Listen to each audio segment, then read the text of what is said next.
અત્યારે ખૂબ જ મહત્વપૂર્ણ સમાચાર મળી રહ્યા છે। યુસીસી કમિટી મામલે હાઈકોર્ટે લીલી ઝંડી આપી છે। રાજ્ય સરકારે રચેલી યુસીસી કમિટીને પડકારતી અરજી હાઈકોર્ટની ડિવિઝનલ ખંડપીઠે ફગાવી। સિંગલ જજે આપેલા ચુકાદાને અરજદારે ડિવિઝનલ બેન્ચમાં પડકાર્યો હતો।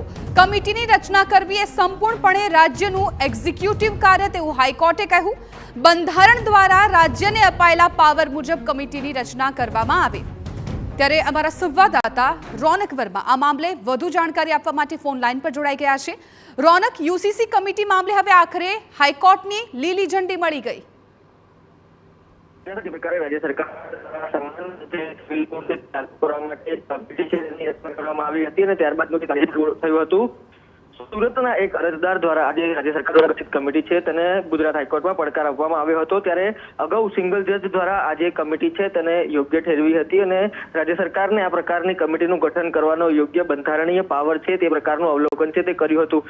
ત્યારબાદ જે અરજી ફગાવી હતી અને અરજદાર દ્વારા જે આ અરજીને સિંગલ જજના હુકમને ડિવિઝનલ બેન્ચ સમક્ષ જે પડકારવામાં આવ્યો હતો ત્યારે આજે તેના પર જે ગુજરાત હાઈકોર્ટ દ્વારા ચુકાદો આપવામાં આવ્યો છે અને અરજીને નકારી કાઢવામાં આવી છે। ખાસ કરીને ગુજરાત હાઈકોર્ટનું અવલોકન છે કે બંધારણ દ્વારા રાજ્યને જે પાવર અપાયેલા છે તે મુજબ જ કમિટીની રચના છે તે કરવામાં આવી છે। કમિટીની રચના કરવી એ સંપૂર્ણપણે રાજ્યનું એક્ઝિક્યુટિવ કાર્ય છે અને તે પ્રકારે જ આગળ થયું છે।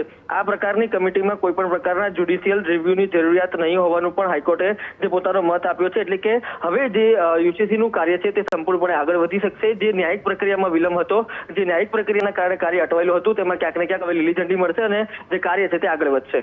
બિલકુલ રોનક, આભાર સમગ્ર માહિતી બદલ। તો હવે આખરે હાઈકોર્ટે યુસીસી કમિટી મામલે લીલી ઝંડી આપી દીધી છે।